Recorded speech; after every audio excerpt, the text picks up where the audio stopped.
حضور شاہ جمالی کریم رحمۃ اللہ علیہ اور صاحبان عرس تمام بزرگوں کی بارگاہ میں بلندی دراجات کے لیے، اور جتنے حاضرین میرے سمیت یہاں حاضر ہیں، ہمارے جو احباب حالت ایمان میں اس دنیا سے چلے گئے، میرے اللہ ان سب کی قبروں میں اور ہم سب کے دلوں میں اس سورہ فاتحہ کا نور داخل فرما۔ صلی اللہ تعالیٰ علی خیر خلق محمد وعلی آلہ وصحبہ اجمعین برحمتک یا ارحم الراحمین۔ الحمدللہ رب العالمین والعاقبۃ للمتقین والصلاۃ والسلام علی سید الانبیاء والمرسلین، اما بعد فاعوذ باللہ من الشیطان الرجیم، بسم اللہ الرحمن الرحیم۔ وَلَسَوْفَ يُعْطِيكَ رَبُّكَ فَتَرْضَىٰ، قال اللہ تعالیٰ فی الکلام المجید والفرقان الحمید، ان اللہ وملائکتہ یصلون علی النبی یا ایہا الذین آمنوا صلوا علیہ وسلموا تسلیما۔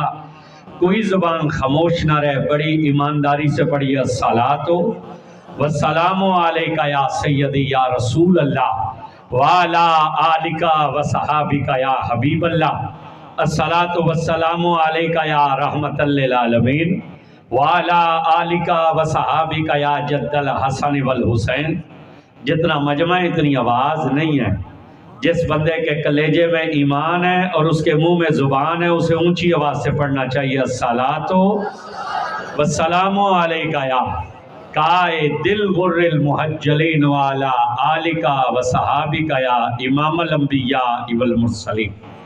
انتہائی قابل صد تکریم حضرات محترم، آج کی یہ محفل مقدسہ جو عرس ثلاثہ کے عنوان سے انعقاد پذیر ہے، مجھ سے قبل ہماری جماعت کے بزرگ عالم دین بڑی ایمان افروز اور بڑی وقت کی ضرورت کے مطابق گفتگو فرما رہے تھے۔ اللہ تعالی ہم سب کو یاد رکھ کے عمل کرنے کی توفیق عطا فرمائے۔ اللہ اس محفل عرس کو اپنی بارگاہ میں مقبول فرمائے۔ اللہ حضور شاہ جمالی کریم کے صاحبزادگان کا سایہ اہل سنت پر تا دیر سلامت فرمائے۔ اس آستانے کی رونقوں میں دن دگنی اور رات چگنی ترقی عطا فرمائے۔ جتنے لوگ اس محفل ذکر میں حاضر ہیں، جو آئے ہیں، آ کر چلے گئے ہیں یا ابھی راستے میں آنے والے ہیں، اللہ سب کی حاضری مقبول فرما کر اس دنیا میں بھی اجر عطا فرمائے اور آخرت میں بھی اجر عطا فرمائے۔ تعریفیں ساری اس ذات کے لیے ہیں جو رب ہے، رحمان ہے، رحیم ہے، جس کی شان کا عالم یہ ہے کہ جس نے اس کی رحمت کو پکارا ہے وہ کبھی خالی نہیں لوٹا۔ بس سبحان اللہ وہ بندہ کر سکتا ہے جو یہاں رحمت لینے کے لیے آیا۔ جو بندہ کسی اور مقصد کے لیے آیا ہے اسے تکلیف کرنے کی ضرورت نہیں، اور جس کا خیال یہ ہے کہ میں اللہ والوں کی محفل عرس میں حاضر ہو رہا ہوں، میں اللہ اور اس کے رسول کا ذکر سننے کے لیے جا رہا ہوں اور اس کے بدلے میں وہ مجھ پر اپنی رحمت نازل کر دے گا، تو وہ بندے اسے چاہیے کہ وہ پھر ذرا اونچی آواز سے سبحان اللہ بولے گا۔ اور یہ جو حضرات مسجد کے احاطے میں، ان سے بھی گزارش کروں گا اگر آپ یہاں اٹھ کر آ جائیں گے تو اور زیادہ رحمت کے حقدار بن جائیں گے۔ آپ سے بھی کہوں گا ایک قدم تھوڑا سا آگے ہو جائیں گے، یہ درمیان میں جو فاصلہ ہے یہ نہیں ہونا چاہیے۔ اور سنی جو ہوتا ہے نا وہ دوری پسند نہیں کرتا ہے، یہ اللہ والوں کے اور نیک لوگوں کے قریب رہنا پسند کرتا ہے۔ ہمارے تو بزرگوں نے کہا کہ مرو تو قبر بھی کسی ولی کی قبر کے قریب بنا لینا۔ اگر آپ بھی چاہتے ہیں علماء کے قریب ہو جائیں تو گزارش کروں اٹھ کے آگے آ جائیں۔ سنی ضدی بھی نہیں ہوتا ہے، یہ ضد بھی انہی کے نصیب میں ہے۔ سنی ضدی نہیں ہوتا، یہ ماننے والا ہوتا ہے، یہ اڑتا نہیں ہے۔ تو کوئی نہیں، آگے کر لیے، جگہ خالی ہے، دائیں بائیں جگہ خالی ہے، چلیں جنہیں آسانی ہے وہ آ جائیں، جن حضرات کو کوئی مسئلہ ہے وہ بیٹھے رہیں۔ آپ توجہ کیجیے گا، ساری تعریفیں اس ذات کے لیے جس نے اس کی رحمت کو پکارا ہے وہ کبھی خالی نہیں لوٹا۔ اللہ نے حضرت موسیٰ علیہ السلام سے فرمایا تھا، موسیٰ ذرا سمندر کے کنارے آ، تیرا رب 3 کشتیوں کو غرق کرنے والا ہے، اور تجھے یہ منظر دکھانا چاہتا ہے۔ حضرت موسیٰ سمندر کے کنارے تشریف لے گئے، سمندر کی لہروں میں بڑی خاموشی تھی، چند لمحے گزرے تو ایک کشتی آتی نظر آئی۔ جب وہ کشتی کی کنارے کے قریب پہنچی تو اللہ کے پیغمبر نے پکار کر کہا کشتی والو میرا رب تمہیں غرق کرنے والا ہے۔ کشتی والوں نے سنا تو انہوں نے آگے سے کہا اے موسیٰ اگر یہ اللہ کا فیصلہ ہے تو یہ ہو کر رہے گا اور ہم اس کی رضا پر راضی ہیں۔ حضور فرماتے ابھی کشتی والے اتنا کہہ رہے تھے، ایک لہر کشتی سے ٹکرائی اور کشتی غرق ہو گئی۔ حضرت موسیٰ غم زدہ ہو گئے، چند منٹ گزرے تو دوسری کشتی آتی نظر آئی۔ پیغمبر نے پھر پکار کر کہا کشتی والو میرا رب تمہیں غرق کرنے والا ہے۔ انہوں نے کہا اللہ کے نبی اگر یہ اللہ کا فیصلہ ہے تو یہ ہو کر رہے گا، ہم اس کی رضا پر راضی ہیں۔ حضور فرماتے ہیں ابھی یہ جواب دے رہے تھے کہ ایک لہر ٹکرائی اور وہ کشتی بھی غرق ہو گئی۔ حضرت موسیٰ اور غمزدہ ہوئے، اچانک تیسری کشتی ظاہر ہوئی۔ نبی نے پکار کر کہا کشتی والو میرا رب تمہیں غرق کرنے والا ہے۔ کشتی والوں نے سنا تو انہوں نے کہا اے اللہ کے نبی اگر یہ اللہ کا فیصلہ ہے تو اسے ٹال تو کوئی نہیں سکتا، لیکن ہم اس کی رحمت سے نا امید نہیں ہیں، لیکن ہم اس کی رحمت سے نا امید نہیں ہیں۔ حضور فرماتے ہیں یہ کہہ کر کشتی والے سجدے میں گر گئے۔ انہوں نے کہا تیرے غضب پر تیری رحمت غالب ہے، تیرے غضب پر تیری رحمت غالب ہے، تو ہم پر کرم فرما۔ آج لوگ کہتے ہیں یہ کل، یہ ساتہ، یہ 40واں، یہ 11ویں، یہ میلاد، یہ عرس، یہ بریلویوں نے کھانے پینے کا ڈھونگ رچا رکھا ہے۔ سانتا اللہ روٹی دیندے ہی کوئی نہ ہویا، اساں تا انتظار کرنے کو کول خانی دا فون آوے تا کائشہ لپ پوے کھاون نوں، کوئی 11ویں آ جوے، کوئی میلاد آ جوے، کوئی عرس آ جوے، سانتا رب روٹی دیندہ ہی کوئی نہ ہویا۔ میں نے کہا کمینے روٹی کا مسئلہ نہیں ہے، روٹی تو پکتی ہے، دن میں 2 3 مرتبہ پکتی ہے۔ جو رب سکھوں کو پال رہا ہے، جو رب یہودیوں کو پال رہا ہے، جو رب عیسائیوں کو پال رہا ہے، جو رب ہندوؤں کو پال رہا ہے، جو رب دہریہ بد مذہب کو پال رہا ہے، وہ ایک روٹی نہیں دیتا تو یا رسول اللہ کہنے والوں کو نہیں دیتا۔ اور میں نے کہا سال مسئلہ روٹی کا نہیں ہے، یہ کھانے پینے کا ڈھونگ نہیں رچا رکھا، یہ اس کی رحمت کو پکارنے کا طریقہ بنا رکھا ہے۔ نہیں جیڑا کھانا نا مدینے والے دا صدقہ دو میں ہاتھ چاہ کے آکے سبحان اللہ۔ ہلے اتنی گرمی نہیں ہوئی ہے جی میں ہون توڑا حالت تو سن روزیں تو شہید ہو جانا بالکل ہی، حالت تو 15 دن رمضان شریف ہے، تو سن اتنے ڈلے ہو گئے۔ میں نے کہا کھانے پینے کا ڈھونگ نہیں رچا رکھا، اس کی رحمت کو پکارنے کا طریقہ بنا رکھا۔ جتنی دیر سے یہ محفل عرس شروع ہے قرآن پڑھا گیا یا نہیں پڑھا گیا؟ بولے بولے بولے بولنا، گنگا بندہ چپ رہے جس کے منہ میں زبان ہے بولے ذرا، قرآن پڑھا گیا کہ نہیں پڑھا گیا؟ اور وہ کیا فرماتا ہے وَنُنَزِّلُ مِنَ الْقُرْآنَ مَا هُوَ شِفَاءٌ وَرَحْمَةٌ لِّلْمُؤْمِنِينَ۔ ہم نے یہ قرآن نازل اس لیے کیا ہے، یہ ایمان والوں کے لیے شفا اور رحمت بن کر آیا ہے۔ تو جہاں قرآن پڑھا جائے رحمت نازل ہوتی ہے کہ نہیں ہوتی؟ بولنا پڑے گا، بولنا پڑے گا۔ یہاں قرآن پڑھا گیا کہ نہیں پڑھا گیا؟ یہاں نبی پر درود پڑھا گیا کہ نہیں پڑھا گیا؟ یہاں حضور پر سلام پڑھا گیا نہیں کہ پڑھا گیا؟ مجھ سے قبل حضرت گفتگو فرما رہے تھے اور بات کرتے کرتے شاید وہ بات ان کے ذہن سے نکل گئی۔ چوتھے امام حضرت امام زین العابدین علیہ السلام سے پوچھا گیا تھا کہ اے امام کیسے پتہ چلے گا حق پر کون ہے؟ تو آپ نے فرمایا سنو، جو لوگ حق پر ہیں وہ اہل سنت ہیں۔ امام سے پوچھا گیا تھا حق والی جماعت کی پہچان کیا ہے؟ مولوی سے نہیں، چوتھے امام سے، حسین کے بیٹے سے، کربلا کے گواہ سے، امام سجاد سے، امام زین العابدین سے پوچھنے والے نے پوچھا اے امام پتہ کیسے چلے حق پر کون ہے اور باطل پر کون ہے؟ تو انہوں نے فرمایا حق پر پہچان والوں، حق والوں کی سب سے پہلی پہچان یہ ہے کہ وہ اہل سنت ہوں گے۔ عرض کی گئی قرب قیامت میں تو بہت سارے لوگ اہل سنت کہلوائیں گے، بہت سارے لوگوں کا دعویٰ ہوگا میں اہل سنت ہیں، تو کیسے پتہ چلے گا ان میں حق والا کون ہے؟ تو امام نے فرمایا سن، ان میں حق والے ہوں گے وہ جو میرے نانا پر کثرت سے درود و سلام پڑھنے والے ہوں گے۔ ابھی بھی تجھے نہیں پتہ چلا کہ حق والے کون ہیں؟ تو انہیں حق والا سمجھتا ہے. جو ابھی تک ہم سے مناظرے کر رہے ہیں اذان سے پہلے پڑھنا ہے کہ بعد میں پڑھنا ہے، جو ابھی تک ہم سے مناظروں پر تلے ہوئے ہیں کہ اذان سے پہلے نہیں پڑھنا چاہیے، بعد میں پڑھنا چاہیے، بعد میں نہیں پڑھنا چاہیے. قاری مجاہد صاحب اوپر آئے. بعد میں پڑھنا چاہیے، پہلے نہیں پڑھنا چاہیے. توجہ کیجئے گا. تو درود پڑھا گیا کہ نہیں پڑھا گیا؟ اونچا بولیے ذرا. قاری صاحب آ جائیں. درود پڑھا گیا کہ نہیں پڑھا گیا؟ جہاں درود پڑھا جائے وہاں کیا ہوتا ہے؟ اس کی رحمت نازل ہوتی ہے کہ نہیں ہوتی؟ بولیے ذرا بولیے. یہاں قرآن اور حدیث بیان ہو رہا ہے، ہم اس کی رحمت بیان کر رہے ہیں. کون سا ایسا عمل ہے جو اللہ کی بارگاہ میں غضب کا ذریعہ ہے؟ یہاں پر جو اعمال بھی ہیں وہ اس کی رحمت کو پکارنے کے لیے کیے جا رہے. تو میں نے کہا سن، کھانے پینے کا ڈھونگ نہیں رچا رکھا، اس کی رحمت کو پکارنے کا طریقہ بنا رکھا ہے. تو ساری تعریفیں اس ذات کے لیے جو ارحم الراحمین ہے، اور درود و سلام ہے ان پر کہ خود ارحم الراحمین ہے اور یار اس کا رحمت للعالمین ہے. ان پر سلام، ان پر سلام جن پر درود پڑے بغیر کسی کی بات بھی نہیں بنتی.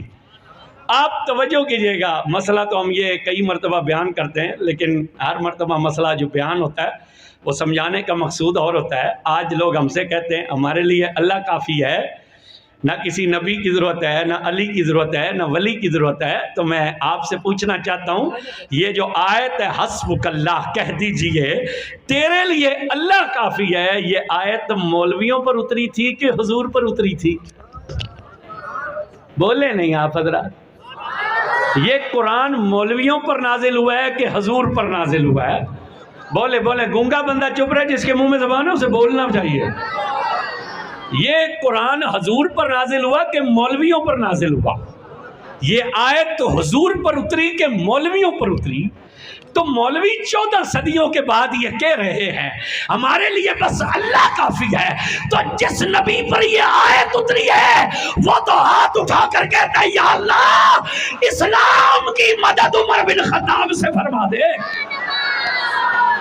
حضور کے لیے اللہ کافی کوئی نہیں تھا. حضور کے لیے اللہ کافی کوئی نہیں تھا. جن پر یہ آیت اتری ہے وہ کیا کہتے ہیں؟ اللہم اعز الاسلام، یا اللہ اسلام کو عمر بن خطاب سے عزت والا بنا دے. جس کے ساتھ ابو بکر جیسی ذات ہو، جس کے ساتھ علی جیسی ذات، جس کے ساتھ عثمان جیسی ذات، جس کے ساتھ حمزہ بن عبد المطلب، اسد اللہ نہیں اسد اللہ و اسد الرسول ہی، جو اللہ کا بھی شیر ہے اللہ کے رسول کا بھی شیر ہے. جن کے ساتھ ایسی ذاتیں، ہمیں شعر تو یاد نہیں رہتے ہیں، لیکن یہ ایک صدیق کی ذات کیسی ہے. قیامت کی صبح تک جب خطیب جمعے کا خطبہ دے گا تو وہ کیا کہے گا؟ افضل البشر بعد از انبیاء بالتحقیق، کہ صبح قیامت تک خطیب کہے گا صرف اس امت میں نہیں، آدم سے لے کر رسول اللہ تک کل امتوں میں اگر نبیوں کے بعد کوئی افضل ہے تو وہ ابو بکر کی ذات ہے. جس کے ساتھ ابو بکر جیسی ذات. وہ رسول اللہ نے ایک مرتبہ پوچھا تھا نا، حدیث ثلاثہ ایک، حضور نے فرمایا ہمیں تمہاری دنیا میں 3 چیزیں پسند ہیں. نماز ہماری آنکھوں کی ٹھنڈک ہے، اور خوشبو ہمیں پسند ہے، اور ہماری بیویاں. تو پھر مسکرا کر مصطفیٰ نے صدیق سے پوچھا تھا تجھے کیا پسند ہے؟ تو انہوں نے کہا تھا ہمیں بھی 3 چیزیں پسند ہیں. حضور نے فرمایا تھا کیا؟ انہوں نے کہا آنکھ میری ہو اور چہرہ آپ کا ہو. پہلا تو یہ پسند ہے. سبحان اللہ اونچی نہیں کرنی، پرچہ ہو جانا تھوڑے تھے. انہوں نے کہا سب سے پہلی تو یہ چیز پسند ہے، آنکھ میری ہو چہرہ آپ کا ہو. دوسرا یہ پسند ہے مال میرا ہو، خرچ آپ پر ہو.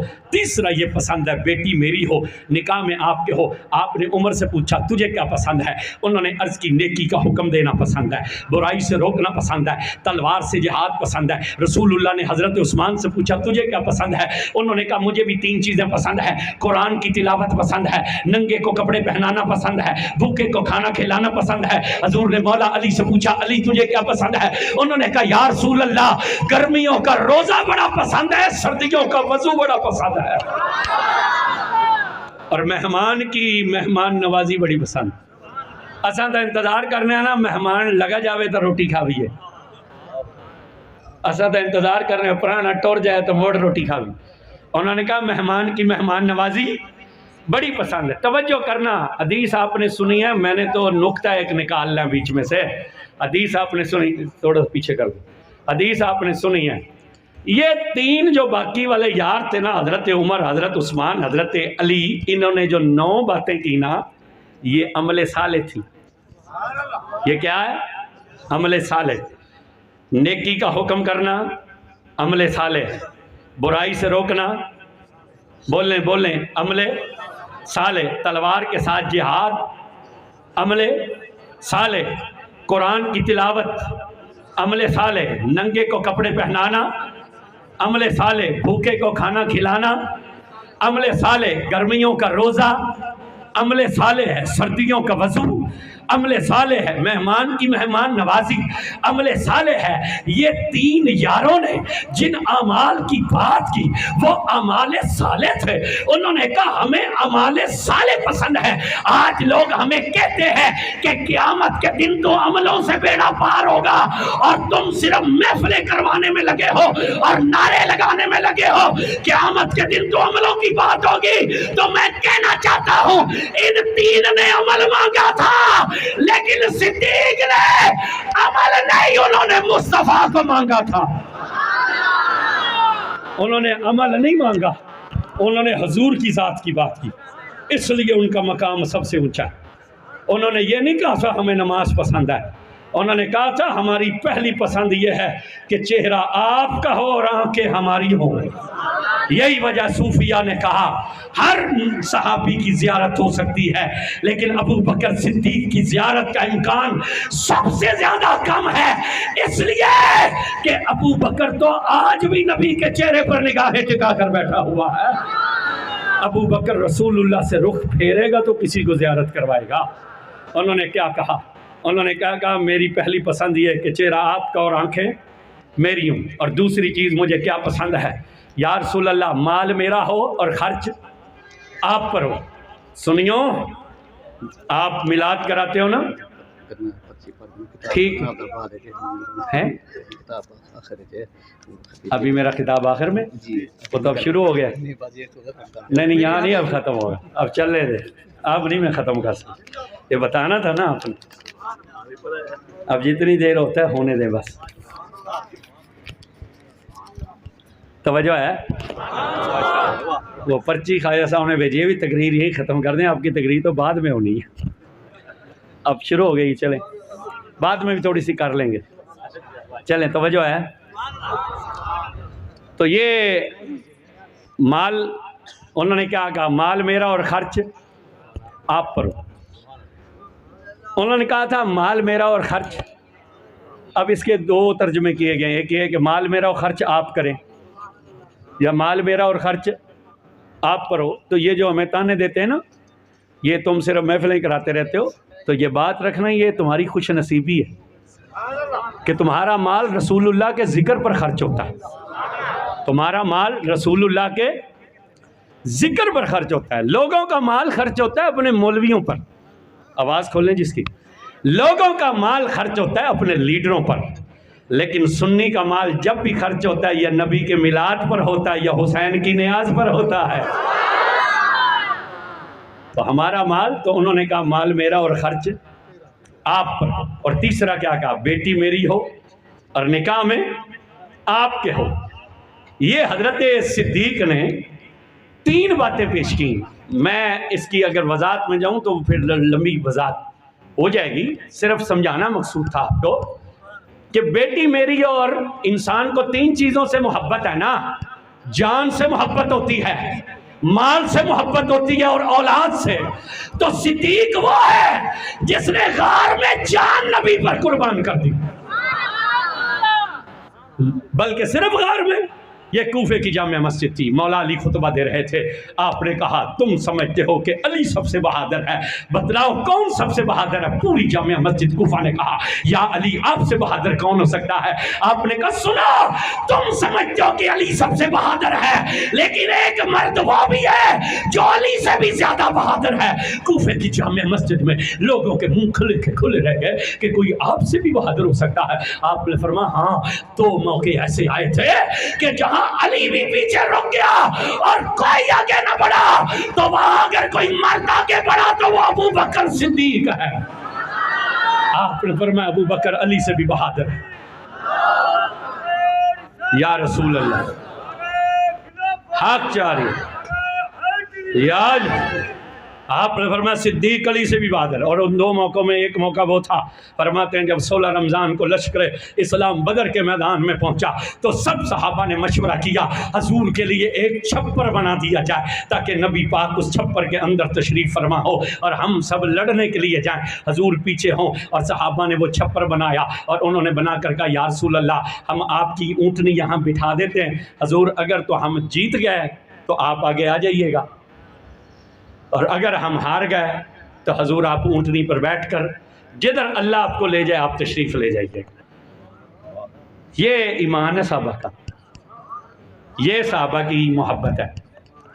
انہوں نے کہا حضور یہ اونٹنی بیٹھی ہے، آپ یہاں تشریف رکھیں، اگر ہم فتح یاب ہو گئے تو آپ تشریف لے آئیے گا، اور اگر ہم شکست کھا گئے تو حضور آپ ہمارا انتظار نہ کیجیے، آپ اس اونٹنی پر سوار ہو کر تشریف لے جائیے گا جدھر آپ کا رب آپ کو لے جائے۔ اب مولا علی فرماتے ہیں سارے صحابہ نے مل کر مشورہ کیا کہ ہم اگر آگے لڑنے جائیں حضور پیچھے اکیلے ہوں تو یہ نہ ہو کوئی پیچھے سے حضور پر وار کرے، تو ہمیں کسی کو مقرر کرنا چاہیے جو نبی پاک پر پہرا دے۔ تو کہتے ہیں جب یہ بات ہوئی تو کوئی شخص بھی اس بات پر تیار نہ تھا کہ میں حضور کے پہرے پر کھڑا ہوں، کیوں؟ ہر کوئی یہ ڈرتا تھا کہ اگر ایک کنکر بھی رسول اللہ کو لگ گیا نا تو قیامت کے دن بھی وہ منہ اٹھا کر نہیں حاضر ہو سکے گا اللہ کے دربار میں۔ فرماتے ہیں ایک کنکر بھی، فرماتے ہیں پھر کوئی بھی نہ اٹھا، جب کوئی نہ اٹھا تو صدیق اکبر اٹھ کر کھڑے ہو گئے۔ انہوں نے کہا میں رسول اللہ کا پہرا دیتا ہوں، میں رسول اللہ کا پہرا دیتا ہوں۔ اور پھر توجہ کیجئے گا، مجھے یہاں تو اتفاق نہیں ہوا لیکن ہمارے جنگ میں چونکہ صورتحال ایسی ہے، وہاں جو دوسری کمپنی کے مولوی ہیں وہ اکثر آ جاتے ہیں کل خانیوں وغیرہ پر، بیان ہوتا ہے ہمارا، وہ پھر سیاسی لوگ ہیں، سیاسی مولوی ہیں، حالانکہ وہ قائل تو نہیں ہیں کل خانیوں کے، لیکن ووٹ لینے کے لیے تو پھر وہ سارے کام کر لیتے ہیں، تو وہاں آ جاتے ہیں۔ وہ پچھلے دنوں آ گیا تھے ایک مولوی کنواس کا لڑکا، وہاں ہماری تقریر ہو رہی تھی اور یہی رحمت والی ہم بات کر رہے تھے، اور ہم نے جب وہ اندر داخل ہوا تو ہم نے کہا کمینے لوگ کہتے ہیں، تو اسے بڑی تکلیف ہوئی۔ بعد میں وہ کہنے لگا جی پیر صاحب نے مجھے کمینہ کہا ہے۔ میں نے کہا اگر تمہارا خیال یہ ہے کہ یہ کھانے پینے کا ڈھونگ ہے تو پھر میں نے تمہیں ہی کمینہ کہا ہے۔ میں نے ہر اس شخص کو کمینہ کہا جو ہم پر یہ الزام لگاتا ہے کہ یہ انہوں نے کھانے پینے کا ڈھونگ رچا رکھا ہے۔ اگر تمہارا بھی خیال یہ ہے تو تم بھی بیچ میں شامل ہو۔ وہ پھر بعد میں ہم سے تو بولا کوئی نہ، گھر والوں سے بڑا لڑتا رہا کہ میں آئندہ آؤں گا نہیں، جو یہ کر دوں گا وہ کر دوں گا۔ تو وہاں آتے ہیں تو یہ بندوقوں والے ان کے ساتھ ہوتے ہیں، جو ان کے مخالف ہیں وہ بھی بندوقیں لے کر آتے ہیں۔ آپ کے علاقے میں بھی ہوگا ایسا ہی، کوئی سیاسی بندہ کہیں آتا جاتا ہوگا تو وہ اس کے ساتھ جو پہرے والے ہوتے ہیں وہ اس کے آگے کھڑے ہوتے ہیں کہ پیچھے کھڑے ہوتے ہیں؟ بولیں، آگے کھڑے ہوتے ہیں کہ پیچھے؟ مثلاً اگر وہ یہاں بیٹھا ہے تو جس طرح حضرت کا یہ بیٹا ہے، یہ عالم بن رہا ہے لاہور میں، یہ حضرت کے پیچھے بیٹھا ہے نا، تو وہ جو اس کا گن مین ہوتا ہے وہ پیچھے کھڑا ہوتا ہے نا، تو پھر اس کا مطلب یہ ہے کہ پہرا دینے کا طریقہ کیا ہے؟ پہرے دار ہمیشہ پیچھے کھڑا ہوتا ہے۔ لیکن بدر کے میدان نے منظر عجیب دیکھا تھا، رسول اللہ مصلی پر بیٹھے تھے اور ابو بکر نبی کی طرف چہرہ کر کے یوں کھڑے تھے، چہرہ کافر کی طرف نہیں تھا، چہرہ رسول اللہ کی طرف۔ صدیق حضور کے آگے کھڑے ہو گئے کہ اگر کوئی تیر کوئی پتھر آئے تو وہ میرے جسم پر لگے، رسول اللہ پر نہ لگے۔ تو جان ہوتی ہے سب سے زیادہ پیاری، تو جب جان کی باری آئی جان دی کہ نہ دی؟ مال کی باری آئی مال قربان کیا کہ نہ کیا؟ بولیے، توڑے مجھے تو سبحان اللہ نہیں نکل دی تو مال کے نکل دی؟ یہ تمہاری چپ کی وجہ سے تو چینی 100 کراس کر کے گئی ہے، تو سب بولو تھا ایڈی مہنگائی نہ ہو گیا۔ مال کی باری آئی تو مال قربان کیا، اولاد کی باری آئی، 5 سال عمر تھی حضرت عائشہ کی جب رسول اللہ سے نکاح ہوا۔ رسول اللہ کی عمر 50 سال ہے، آج کسی کی عمر 45 سال ہو اور لڑکی کی عمر 25 سال ہو نا تو رشتہ بھیجو، تو لڑکی والے کہتے ہیں تو صبح مر جائے تو ہماری لڑکی تو بیوہ ہو جائے گی، یہ زندگی کیسے گزارے گی؟ ٹھیک ہے رشتہ دیتے ہیں، کوئی کوٹھی نام لگا، کوئی مربع نام لگا، کوئی 50-60 لاکھ روپے، کوئی بینک بیلنس نام لگا۔ 50 سال کی عمر ہے، رسول اللہ نے صدیق اکبر کو بلا کر کہا اللہ نے عائشہ کے ساتھ میرا نکاح کر دیا، تمہاری مرضی کیا ہے؟ اور رو پڑے، انہوں نے کہا یا رسول اللہ میں نے جس دن آپ کے ہاتھ میں ہاتھ دے کر کلمہ پڑھا تھا میں نے تو اپنی مرضی کا برتن ہی اسی دن توڑ دیا تھا۔ میں کون ہوتا ہوں اپنی مرضی بیان کرنے والا؟ میں بھی آپ کا ہوں، میری اولاد بھی آپ کا۔ 9 سال کی عمر میں وہ رخصت ہو کر گئی۔ اس کائنات میں حضرت صدیق اکبر سے لے کر اس امت کے آخری فرد تک جو شخص جتنے بھی بڑی مرتبے والا ہو وہ فوت ہو جائے تو شریعت کا اصول کیا ہے؟ اس کی بیوی عدت گزار کر نکاح کر سکتی ہے کہ نہیں کر سکتی؟ لیکن صدیق اکبر یہ بھی جانتے ہیں کہ حضور پردہ کر گئے تو میری بیٹی تو نکاح بھی نہیں کر سکتی، اس لیے قرآن نے کہا وَأَزْوَاجُهُ أُمَّهَاتُهُمْ، نبی کی بیویاں تمہاری مائیں ہیں۔ 9 سال کی عمر میں نکاح ہو کر وہ رخصتی ہو کر آئیں، 18 سال عمر تھی جب حضور پردہ کر گئے تو صدیق نے تو یہ بھی نہ کہا کہ میری بیوی تو بعد میں، میری بیٹی تو بعد میں، نکاح بھی نہیں کر سکتی ہے، شریعت میں کوئی اس کے لیے حکم ہی لاگو کرتے جاؤ، اس کا بھی کوئی حصہ مقرر کرتے جاؤ۔ اور ظالموں، جو ابو بکر اپنی بیٹی کے لیے نبی سے مطالبہ نہیں کرتا، اپنا سب کچھ قربان کرتا ہے، وہ نبی کی بیٹی کا حق کیسے مار سکتا ہے؟ وہ نبی کی بیٹی کا حق کیسے مار سکتا ہے کوئی ایسا یار؟ میں نے کہا ہمیں شعر یاد نہیں رہتے، لیکن وہ اعظم کا ایک شعر ہمیں یاد تھا۔ اس نے کہا چارے یار نبی دے عاشق، کوئی دسے نہ چارہ ورگا، نہ اس دھرتی پیدا کیتا ہی نہ جان نثارہ ورگا، نہ کوئی ہویا نہ کوئی ہوسی انہ یارہ ورگا، اعظم شان صدیق کی دسائی کو یار ہزارہ ورگا۔ جس کے ساتھ ابو بکر جیسی ذات ہو، پھر اللہ جس کے ساتھ ہو، وہ کیا کہتے ہیں؟ یا اللہ اسلام کو عمر بن خطاب سے معزز فرما دے۔ وہ اللہ سے عمر مانگ رہے ہیں، توجہ کیجئے گا، حضور کے لیے اللہ کافی نہیں؟ یہ جو قرآن نے کہا ان اللہ و ملائکتہ یصلون علی النبی، بے شک اللہ اور اس کے فرشتے حضور پر درود بھیجتے ہیں۔ یا ایھا الذین آمنوا صلوا علیہ وسلموا تسلیما، اے لوگوں جو ایمان لائے ہو تم بھی میرے نبی پر خوب درود اور سلام بھیجو۔ پڑھیے، کیونکہ یہ آیت سننے کے بعد درود پڑھنا فرض ہو جاتا ہے۔ پڑھیے سارے حضرات، الصلاۃ والسلام علیکہ یا سیدی یا رسول اللہ وعلی آلہ وصحبہ یا حبیب اللہ۔ تو اللہ جو بندوں سے کہہ رہا ہے تو اللہ کا درود کافی نہیں حضور کے لیے؟ کو سمجھ بھی آ رہی ہے کہ کوئی نہیں آ رہی؟ اللہ کا درود کافی نہیں تھا حضور کے لیے، فرشتوں کے درود کی حاجت بھی نہیں، بندوں کو بھی کہنے کی حاجت نہ تھی کہ تم درود اور سلام پڑھو۔ کیا اللہ کا درود کافی نہیں حضور کے لیے؟ لیکن کیوں بندوں سے کہہ رہا ہے؟ یہ دنیا ہے نا، دنیا، یہ جو مانگنے والے ہوتے ہیں نا، مانگنے والے یہ بڑے سمجھدار ہوتے ہیں، یہ عمر دیکھ کر اندازہ لگاتے ہیں۔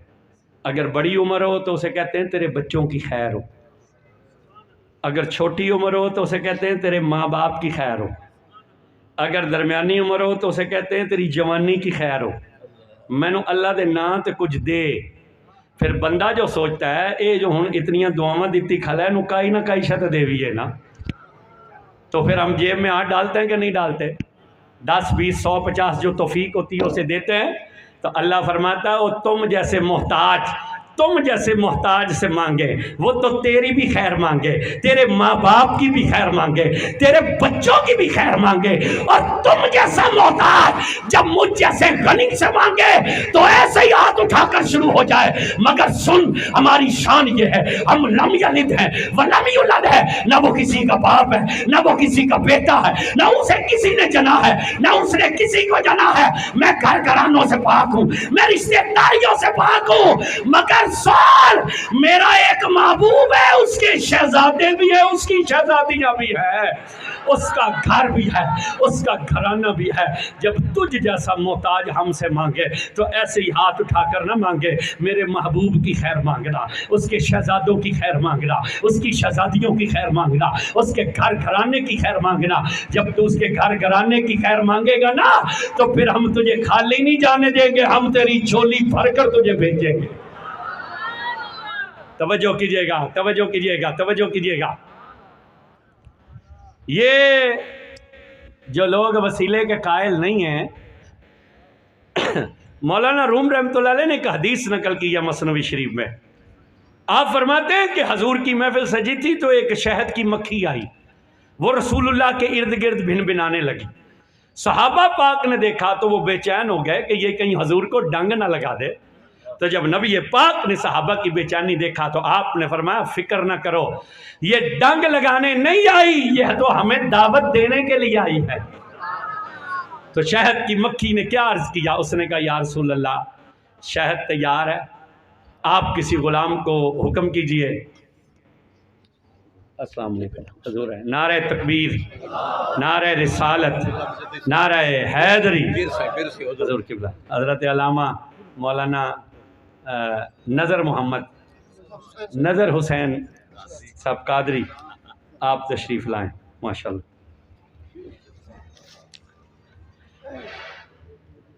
تو اس نے مکھی نے عرض کیا کہ یا رسول اللہ شہد بالکل تیار ہے، کسی غلام کو حکم کریں وہ آئے اور چھتے میں سے شہد نچوڑ کر لے آئے۔ حضور نے مولا کائنات علی شیر خدا سے فرمایا علی آپ جائیں اور شہد لے کر آ جائیں۔ علی پاک تشریف لے گئے۔ آپ میں سے کچھ لوگ ہوں گے جنہوں نے شہد نکالنے کا اتفاق ہوا ہوگا، اور زیادہ تر کو شہد نکالنے کا اتفاق نہ ہوا ہو لیکن دیکھنے کا اتفاق ضرور ہوا ہوگا۔ کوئی ہے ایسا بندہ جس نے کبھی شہد نکالا ہو؟ چھتے سے چلیں نہ، ہاتھ نہ کھڑا کریں، بولیں دیکھا بھی ہوگا۔ تو یہ جو شہد نکالتا ہے چھتے سے، وہ پہلے نیچے کوئی پتھر شتر اگ شگ لا لیندہ کہ کوئی نہیں لا لیندہ؟ بولیں بولیں، نیچے کوئی دھواں شواں کرتا ہے، پھر مکھیاں ادھر ادھر ہو جاتی ہیں، تو پھر کوئی منہ پر کپڑا شپڑا لپیٹ لیتا ہے کہ نہیں لپیٹتا؟ لپیٹ لیتا ہے نا۔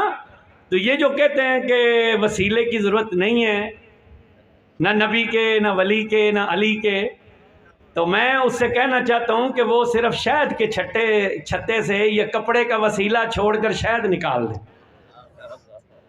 شہد والے چھتے سے، مکھی کے چھتے سے کپڑے کا وسیلہ چھوڑ دے، صرف شہد نکال کر دکھلا دے، اگر اسے 1122 کے وسیلے کی ضرورت نہ پڑ گئی تو۔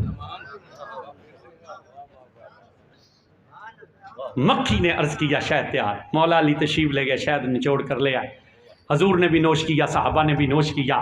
اب وہ مکھی پھر آئی، پھر بن بنانے لگی۔ حضور صحابہ نے عرض کی حضور اب یہ کیا کہتی ہے؟ سرکار نے فرمایا اب یہ شکریہ ادا کرنے کے لیے آئی ہے کہ حضور آپ کا شکریہ اور آپ کے اصحاب کا شکریہ، آپ نے میری دعوت کو قبول کیا۔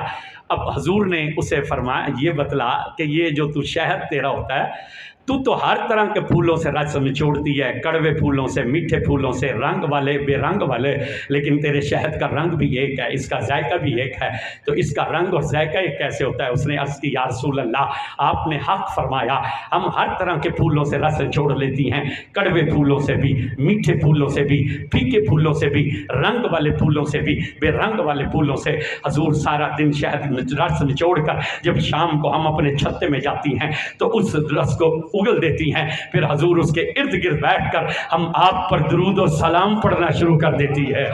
یا رسول اللہ صبح ہونے سے پہلے ہمارا رنگ رس بھی یک رنگ ہو جاتا ہے، اس کا ذائقہ بھی میٹھا اور شہد ہو جاتا ہے۔ مولانا روم یہ روا حقائق یہ حدیث لکھ کر کہتے ہیں اے بندہ مومن، اگر تو چاہتا ہے کہ تیری زندگی میں دکھوں کی کرواہٹ ختم ہو جائے اور تیری زندگی میں مٹھاس سکون کی آ جائے تو بھی نبی پر درود و سلام کو اپنا ورد اور وظیفہ بنا لے۔ شہد کی مکھی تک ان پر درود پر۔ پتہ کیا چلا؟ بیان کیا کرنا چاہتے ہیں، سمجھانا آپ کو کیا چاہتے ہیں؟ اگر آج مولوی یہ تقریریں کرتے ہیں کہ ہمارے لیے اللہ کافی ہے، تو جن پر یہ آیت اتری تھی ان کے لیے اللہ کافی نہیں تھا، ان کے لیے اللہ کافی نہیں تھا۔ توجہ کیجئے گا، یہ بات یاد رکھیے گا، اللہ اسے ملتا ہے جسے حضور ملے، جسے حضور نہ ملے اسے اللہ نہیں مل سکتا، اس لیے کہ اللہ تک پہنچنے کے لیے نبی کے دروازے تک جانا پڑتا۔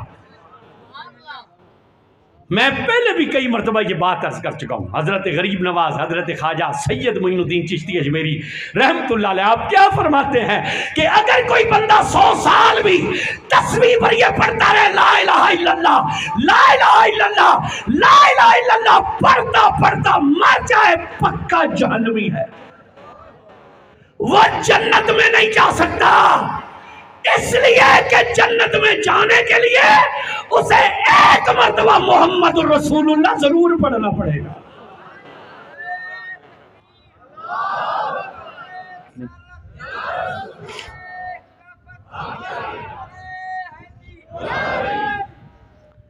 اسے جنت میں جانے کے لیے محمد رسول اللہ ضرور پڑھنا پڑے گا۔ حضرت اللہ تعالیٰ کیا فرماتا ہے، حضور کی شان بیان کر رہا ہے۔ یہ معراج شریف کا مہینہ ہے، ہمارے خطباء نے حضور کی شان بیان کی، کئی لوگوں کو بڑی تکلیف ہوتی، ہم ایک جگہ بیان کر رہے تھے تو ہم نے عرض کی کہ حضرت شیخ محقق رحمت اللہ علیہ فرماتے ہیں کہ جب معراج کی شب حضور اللہ کی شانوں کے قریب سے گزرے تو شیخ محقق نے لکھا حضور صفت کریمی سے گزرے تو کریم بن گیا۔ تو سبحان اللہ نہیں آخری تھوڑے تو پرچہ ہو جانا، صفت رحیمی سے گزرے تو رحیم بن گیا، صفت رؤوف سے گزرے تو رؤوف بن گیا، صفت جمال سے گزرے تو جمیل بن گیا۔ تو وہ پرچی آ گئی، دیکھو یہ نبی کو خدا سے ملا ہے، یہ نبی کو، یہ ہم پہ الزام ہے کہ یہ نبی کو خدا سے، ہمارے استاد جی تقریر کر رہے تھے مولانا محمد اشرف سیالوی صاحب فیصل آباد، انہیں پرچی آ گئی کہ تم نبی کو خدا سے ملا دیتے ہو۔ انہوں نے فرمایا اگر ہمارے اندر اتنی طاقت ہوتی تو ہم آپ نہ خدا سے مل جاتے، ہمارے اندر اتنی طاقت ہوتی ہم آپ نے نہ خدا سے مل جاتے، اور ہم نبی کو خدا سے ملاتے نہیں ہیں، ہم تو یہ بتاتے ہیں کہ اللہ نے نبی کو مقام کیا عطا کیا ہے۔ تو وہ پرچی آ گئی کہ جی تم تو نبی کو خدا سے بڑھا رہے ہو، ملا رہے ہو، برابر کر رہے ہو، حضور بھی کریم اور نبی بھی کریم، حضور بھی رحیم اور نبی بھی رحیم۔ تو میں نے کہا میں 2 باتیں اس پر عرض کرتا ہوں۔ پہلی بات تو یہ ہے کہ کبھی قرآن مجید کی زیارت کی آپ حضرات نے؟ اس کے پہلے صفحے پر اللہ کے کتنے نام ہیں؟ بولیں بولیں، گونگا بندہ چپ رہے جس کے منہ میں زبانوں سے بولنا چاہیے۔ کتنے نام ہیں؟ سبحان اللہ نہ آکھو، من دسو نام کتنے ہیں جی؟ 99۔ بولیں اونچا، بولیں اونچا، بولیں ذرا، کتنے نام ہیں؟ 99۔ اس کے آخری صفحے پر حضور کے کتنے نام ہیں؟ تو یہ ہم نے رکھے ہیں بریلویوں نے حضور کے 99 نام کے اللہ نے رکھے ہیں؟ بولے نہیں تم لوگ، تھوڑی رشتہ داری بگڑ جانی ہے، جنہ دی بگڑ دی ہو چپ رہے تے جنہ دی نہیں بگڑ دی ہو بولن ذرا۔ یہ جو قرآن کے آخری صفحے پر 99 نام حضور کے ہیں، یہ ہم بریلویوں نے رکھے ہیں۔ ہم سے کیوں جھگڑتے ہو؟ اللہ سے جھگڑا کرو کہ ہم تو تیری توحید کی خاطر ان سے متھا لگائے ہوئے ہیں اور تو خود ہی نبی کو بھی برابر کیا جا رہا ہے، اور 99 نہ رکھتا کوئی 98 کر دیتا، کوئی 97 کر دیتا، کوئی 95 کر دیتا۔ ہم ان سے جھگڑا کر رہے ہیں اور تو نے اپنے بھی 99 ان کے بھی 99۔ دوسری بات یہ ہے حضور اللہ کی شانوں سے گزرو، یہ ہم نے دی ہیں۔ قرآن نے کہا لقد جاءکم رسول من انفسکم عزیز علیہ ما عنتم حریص علیکم بالمؤمنین رؤوف رحیم۔ اللہ نے حضور کی شانیں بیان کی کہ نہیں بیان کی؟ بولیے ذرا، بولنا پڑے گا۔ اللہ نے یہاں حضور کی شان بیان کی اور آخر میں کیا کہا؟ یہ ایمان والوں کے لیے رؤوف بھی ہیں اور رحیم بھی ہیں، اور اپنے لیے کیا کہا؟ بسم اللہ الرحمن الرحیم۔ اب نبی بھی رحیم اور اللہ بھی رحیم، نبی بھی رؤوف اور اللہ بھی رؤوف، اللہ بھی عزیز رسول بھی عزیز، اللہ بھی کریم اور رسول بھی کریم۔ قرآن نے کہا انہ لقول رسول کریم، یہ شاعر کا کلام نہیں۔ جب کافروں نے کہا یہ شاعر کا کلام ہے، کہا یہ شاعر کا کلام نہیں، یہ تو رسول کریم کا کلام ہے۔ اللہ بھی کریم ہے، رسول بھی کریم ہے، تو یہ کہتے ہیں دیکھو جی یہ تو بڑھا رہے۔ اب میں آپ کو سمجھانا چاہتا ہوں، یہ آستانہ علیہ سیال شریف ہے، گولڑا شریف والے ہیں، ان کے مرید حضرت پیر سید میرے علی شاہ صاحب رحمۃ اللہ علیہ، ان کا نام ان کے ماں باپ نے رکھا تھا محمد مہر شاہ۔ یہ آئے سیال شریف، حضرت خواجہ شمس الدین سیالوی سے تھی انہیں محبت، مرید نہیں تھے۔ انہوں نے اپنے دل میں یہ سوچ رکھا تھا کہ میں سید کا مرید ہوں گا، میں غیر سید کا مرید نہیں ہوں گا۔ اور سیال شریف والے سید نہیں ہیں لیکن وہ علوی ہیں، غازی عباس کی اولاد ہیں۔ تو حضرت مہر علی شاہ یہ سیال شریف آئے، حضرت صاحب بیٹھے تھے، یہ چپ کر کے ان کی پیٹھ کے پیچھے جا کر بیٹھ گئے۔ حضرت نے اپنے کسی مرید کو یاد کیا. حضرت پیر سید میرے علی شاہ کے دل میں آیا کاش کبھی خواجہ مجھے بھی یاد کرتے. جب دل میں یہ آیا نا تو ادھر سے حضرت شمس العارفین نے مسکرائے. یہ ان کے پیچھے جا کر بیٹھے تھے, آگے سے نہیں گزرے تھے, ظاہری طور پر انہیں خبر نہ تھی. انہوں نے مسکرا کر کہا کدا ساڈا بھی میرے علی شاہ آ جاسی, کدا ساڈا بھی میرے علی شاہ. ماں باپ نے نام رکھا تھا محمد مہر شاہ, حضرت کی زبان سے نکلا مہر علی شاہ, تو دنیا کیا کہتی ہے؟ محمد مہر شاہ. بولو بولو بولو بولو ذرا بولو, یا مہر, اونچا بولے ذرا, میرے علی شاہ. جب حضرت آکیا نا کدا ساڈا بھی مہر علی شاہ آ جاسی, اٹھ کے قدموں میں گرے, کہا مجھے بیعت کر لیں. آپ فرمایا پتر ماں سید نہیں ہوں. انہوں نے دل میں ٹھانی تھی کہ میں سید کا مرید ہوں گا. حضرت نے دل کی بات جانی, فرمایا پتر ماں سید نہیں ہوں. قدموں میں گرے, کہنے لگے حضور ان ساریاں شرطاں مک گئیاں جی, ان ساریاں شرطاں, مرید ہو گئے. انہوں نے فیض دیا, صرف ایک گولڑے کو فیض دیا. حضرت سید امیر شاہ, یہ پیرا شریف والے پیر سید محمد کرم شاہ کے والد, ان کو نوازا. معظم آباد والے خواجہ کو نوازا. انہوں نے جلال پور شریف والے حیدر شاہ کو نوازا. کوئی ایک آستانے کو فیض دیا, درجنوں آستانوں کو فیض دیا. تو پھر سیال شریف تو خالی ہو گیا اسی موڑ. ہزاراں بندے حضرت شاہ جمالی کریم کو فیض لے کے گئے, موڑے تو خالی ہو گئے اس. توڑی چوک تو میں نہیں جی لگتا, انہاں ہزاراں نوازیا, پھر یہ خالی ہو گئے. اب میں نے کہا سیال شریف والے بندے ہو کر, کیا ہو کر, بندے ہو کر سینکڑوں ہزاروں کو نوازیں تو ان کے فیض میں کمی نہیں آتی. اللہ اگر مدینے والے کو نواز رہا ہے تو رب کی شان میں کون سی کمی آ رہی ہے؟ اللہ کی شانوں میں کون سی کمی آ رہی ہے؟ تو ان کی شان بیان کرتے ہوئے فرمایا وَلَا سَوْفَ يُعْطِيكَ رَبُّكَ فَتَرْضَىٰ, ہم آپ کو اتنا دیں گے, اتنا دیں گے, اتنا دیں گے کہ آپ کو راضی کر دیں گے. حضرت امام جعفر صادق علیہ السلام فرماتے امت محمد کے لیے آیت تسکین کا ذریعہ ہے. اللہ نے کہا ہم آپ کو اتنا دیں گے, آپ کو راضی کر لیں گے. اور حضور نے کہا ہم اس وقت تک راضی نہیں ہوں گے جب تک ہمارا آخری امتی بھی جہنم سے نکل کر جنت میں نہیں چلا جائے گا. یہ معراج ہو یا یہ اب جو آج کی آنے والی رات ہے برات ہو, حضور روئے امت کے خاطر کے نہ روئے؟ بولو تو صحیح. آپ ہم اپنی وفا دیکھیں اور حضور کی وفا دیکھیں. حضور ہمارے لیے رو رہے ہیں اور ہم جمعے والے دن 3 منٹ سلام نہیں حضور پر پڑھ سکتے. حضور ہمارے لیے رو رہے ہیں اور ہم یہاں محفل میں آ کر بول نہیں سکتے. حضور روئے معراج کی شب, روئے نا, کیا کہا؟ امت گناہگار ہے, امت گناہگار ہے.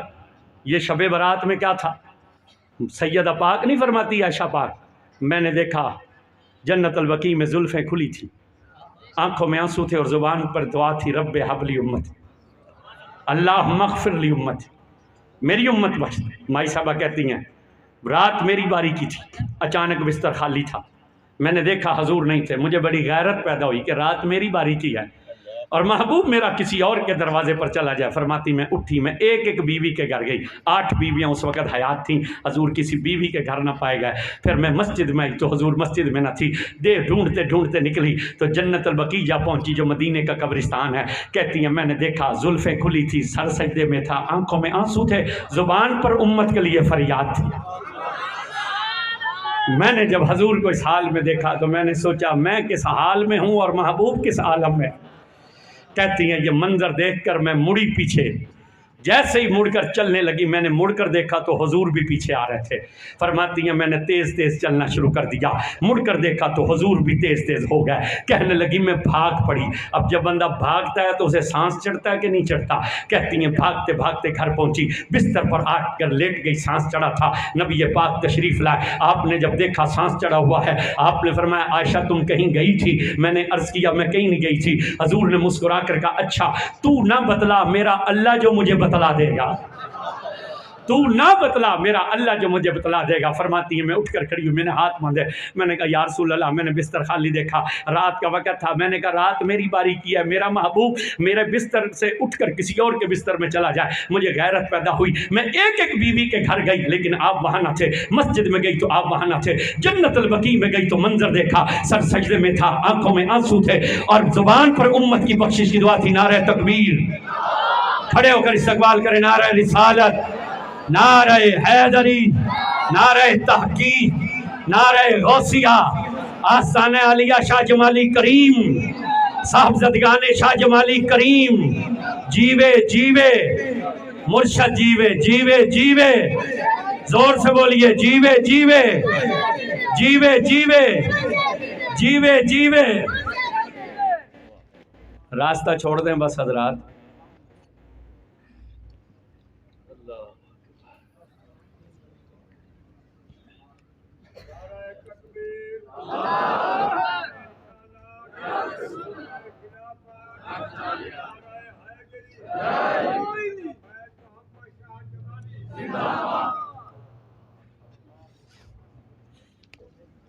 السلام علیکم، حضور خیریت ہے؟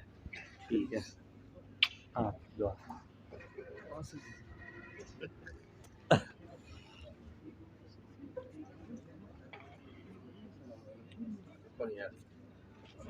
السلام علیکم،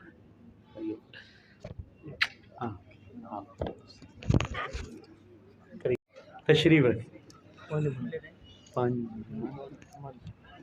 ٹھیک، چل ٹھیک، تشریف رکھیں۔ حضرت عائشہ صدیقہ رضی اللہ تعالیٰ عنہا فرماتی ہیں، میں نے عرض کی یا رسول اللہ، میں جنت البقیع میں پہنچی تو میں نے دیکھا سر سجدے میں تھا، آنکھوں میں آنسو تھے، زبان پر امت کی بخشش کی دعا تھی۔ میں نے سوچا میں کس خیال میں ہوں اور اللہ کا محبوب کس خیال میں۔ فرماتی ہیں یہ منظر دیکھ کر میں واپس آیا، حضور نے ارشاد فرمایا عائشہ بات یہ ہے تو سونے کے لباس میں تھی، جبریل کی جرت نہ ہوئی اندر داخل ہونے کی، اس نے دروازے پر کھڑے ہو کر ہمیں پکارا، ہم جب باہر گئے تشریف لے گئے تو اس نے کہا یا رسول اللہ دستار مبارک باندھ لیجئے، عصا مبارک لے لیجئے اور میرے ساتھ چلیے۔ حضور فرماتے ہیں ہم نے دستار باندھی، چادر کندھے پر رکھی، عصا ہاتھ میں پکڑا، ہم نے نالین اپنے ہاتھوں میں اٹھا لی، نالین مبارک پہنی نہیں کہ کہیں تیری نیند نہ خراب ہو جائے۔ حضور اتنی محبت کرتے ہیں، کئی لوگ سمجھتے ہیں بھی جنت تک سوانی نو کوٹ نہ چاڑیے نہ ساڑی مردانگی زہر نہ ہو سی۔ حضور اتنا اپنی بیویوں کے ساتھ نرمی والا معاملہ رکھتے، اتنی محبت تھی۔ فرماتے ہیں میں نے نالین ہاتھ میں پکڑ لی کہ اگر میں نالین پہن کر چلوں تو اس کی آواز سے تیری آنکھ نہ کھل جائے۔ ہم نے نالین ہاتھ میں پکڑی، باہر آئے، جبریل نے ہاتھ پکڑا، عرض کی حضور نالین پہن لیجئے، اور جنت البقیع میں لے جا کر کہا تیرا رب فرماتا ہے جتنی امت بخشوانی ہے بخشوا لیجئے۔ سبحان اللہ نہیں ہے آپ، اس بات پر بھی جو بندہ نہ بولے گا نا وہ قیامت کے دن بھی نہیں بول سکتا۔ حضور کے احسان دیکھو اور اپنی آواز دیکھو، زور سے بولو سبحان اللہ۔ آپ کو تو تڑپ جانا چاہیے اس بات پر۔ حضور نے فرمایا، جبریل نے عرض کی یا رسول اللہ، اللہ فرماتا ہے جتنی امت بخشوانی ہے بخشوا لیجیے۔ حضور فرماتے ہیں ہم سجدے میں گر گئے، میرے رب نے کہا پیارے نہ رو، ایسا کر ایک حصہ بغیر حساب بخشوا لے، 2 حصوں کا حساب لے لیں گے۔ میں نے عرض کی میری امت گناہگار ہے، مہربانی ہونی چاہیے۔ فرمایا پیارے ایسا کرو آدھی امت بغیر حساب بخشوا لو، آدھی امت کا حساب لے لیں گے۔ عرض کی محلہ کوئی مہربانی ہونی چاہیے۔ فرمایا پیارے پھر ایسے کر، یا حق شفاعت لے لے یا آدھی امت بخشوا دے۔ تو میں نے کہا میں حق شفاعت لیتا ہوں۔ عرض کی حق شفاعت کیا؟ فرمایا قیامت کے دن جسے تم کہہ دو گے یہ میرا ہے، ہم اسے بغیر حساب ہی بخش دیں گے۔ توجہ کیجئے گا، توجہ کیجئے گا، حضور نے حق شفاعت لیا۔ حضور نے کیا لیا؟ حق شفاعت لیا. کیوں؟ حضور آدھی امت بغیر حساب بخشوا لیتے تو باقی آدھی کا کیا بنتا؟ باقی آدھی کو حساب دینا پڑتا، جہنم میں جانا پڑتا. حضور نے کہا ہم نے آدھی نہ بخشوائی، ہم نے آدھی امت نہ بخشوائی، ہم نے حق شفاعت لیا. اور حق شفاعت کیا ہے؟ یاد رکھیے گا، اللہ نے حضور کو وکیل بنا کر نہیں بھیجا، امت کا شفیع بنا کر بھیجا. وکیل میں اور شفیع میں فرق ہوتا ہے. وکیل کیا کرتا ہے؟ وہ اپنے مدعی سے کہتا ہے موکل سے سن، جج جب تجھ سے پوچھے نا کہ تو نے یہ کام کیا تھا تو تو نے مکر جانا ہے، تو نے کہنا میں نے نہیں کیا، بس انکار تو نے کرنا ہے. آگے میں جانوں جج جانے، اسے کہتے ہیں وکیل وکالت. حضور وکیل بن کر نہیں آئے، حضور شفیع بن کر آئے ہیں. وکیل موکل کو کہتا ہے کہ مکر جانا، تم کہنا میں نے یہ جرم نہیں کیا پھر میں بات کروں گا. لیکن شفاعت کیا ہے؟ حضور یہ نہیں کہیں گے کہ اس نے جرم نہیں کیا، حضور کہیں گے جرم ہے، خطائیں ہیں، گناہ ہے، لیکن آج اس کی طرف نہ دیکھا جائے، آج ہماری طرف دیکھ کر بخش دیا جائے. یہی وجہ ہے، یہی وجہ ہے، یہی وجہ ہے. وہ اور لوگ ہیں جو کہتے ہیں نہ نبی کو اپنے انجام کا پتہ، نہ نبی کو ہمارے انجام کا پتہ. پھر اگر نبی کو اپنے انجام کا بھی پتہ نہیں اور ہمارے انجام کا بھی پتہ نہیں تو ایسے نبی کا کلمہ پڑھنے کا کیا فائدہ؟ نے کو آ جاتے ہیں وہاں انتظار کر، اس میں وہ آر رؤف رضوان ہوگا وہ نمبر ہم سے. اگر نبی کو اپنے بھی انجام کا پتہ نہ ہو اور امت کے بھی انجام کا پتہ نہ ہو تو ایسے نبی کا کلمہ پڑھنے کا فائدہ ہے؟ یہ اور ہیں جنہیں اپنا بھی نہیں پتا اور جن کا یہ خیال ہے کہ نبی کو اپنا بھی نہیں پتا. ارے ہم وہ ہیں جو جانتے ہیں قیامت کو کیا ہوگا. اللہ نبی کو سہرے پہنا کر مقام محمود عطا کر دے گا، اللہ نبی کو حق کی شفاعت دے گا. وہ ہمارے وہاں ایک بار درس قرآن ہوتا ہے، بڑی پرانی بات ہے، میں اس وقت یہ کیا نام ہے الفت عثمان، اس بچے کی عمر کا تھا، کالج میں پڑھتا تھا میں. ہمارے ایک دوست تھے دوسری کمپنی کے، ہم سائے تھے. وہ کہنے لگے جی رمضان میں بڑا درس قرآن ہوتا ہے، آپ ایک بار چلیں صحیح چلیں. وہ بڑا تنگ کیا، میں نے کہا ٹھیک ہے میں چلتا ہوں، لیکن ایسے ہے کہ میں اگر کوئی سوال کروں تو پھر وہ جواب انہیں دینا پڑے گا. وہ یہ ڈاکٹر اسرار جو مر گیا نا، اس کا داماد تھا، ہے وہ بھی. انہوں نے کہا وہ تو بالکل وہاں جواب سوال ہوتا ہے. وہ ہم چلے گئے. وہ وہاں بھی سورہ بقرہ شروع تھی اور اس دن جو اس نے درس دیا تو اس میں جب اس نے یہ آیت الکرسی پڑھی تو آیت الکرسی کا جو حصہ ہے من ذا الذی یشفع عندہ الا باذنہ، تو اس نے اس کی تفسیر کرتے ہوئے کہا کہ کوئی اللہ کی اجازت کے بغیر کسی کی شفاعت نہیں کر سکے گا. کوئی اللہ کی اجازت کے بغیر کسی کی سفارش نہیں کر سکے گا. پس ثابت ہوا اللہ کے سوا کوئی نہیں کسی کو بخشوا سکتا. لہٰذا کسی کی طرف امید نہیں لگانی چاہیے، صرف اللہ سے امید لگانی. وہ 1 گھنٹہ درس ہوتا تھا، پھر 15 منٹ چائے ہوتی تھی، پھر گھنٹہ درس ہوتا تھا، پھر سوال جواب ہوتے تھے. وہ جب دوسرا گھنٹہ شروع ہوا تو انہوں نے شروع میں اعلان کر دیا کہ آج سوال جواب نہیں ہوں گے. خیر جیسے وہ ختم ہوا تو میں نے انہیں کہا بھی آپ سے تو میری یہ بات تھی کہ سوال جواب ہوں گے. تو انہوں نے ان سے بات کی، انہوں نے کہا ان کو اندر کمرے میں لے آئیں، ہم وہاں باہر مجمع میں نہیں کریں گے. میں نے کہا چلو کمرے میں صحیح. ہم چلے گئے.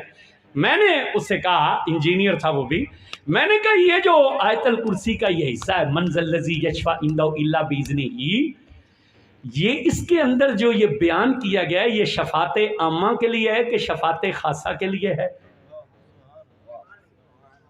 یہ حکم شفاعت عامہ کے لیے تھا کہ شفاعت خاصہ کے لیے ہے؟ تو مجھے کہتا ہے کہ شفاعت عامہ اور خاصہ کیا ہوتی ہے؟ میں نے کہا اگر تجھے شفاعت اور عامہ اور خاصہ کا ہی نہیں پتا تو تجھے ڈوب کر مر جانا چاہیے. تجھے کس نے منبر پر بٹھا دیا خطبہ دینے کے لیے؟ شفاعت عامہ کیا ہے؟ حافظ قرآن قیامت کے دن 70 رشتہ داروں کی شفاعت کرے گا. بولے بولے بولے بولے سنیے نا حدیثیں، 80 بھی ہے 70 بھی ہے. نابالغ بچے،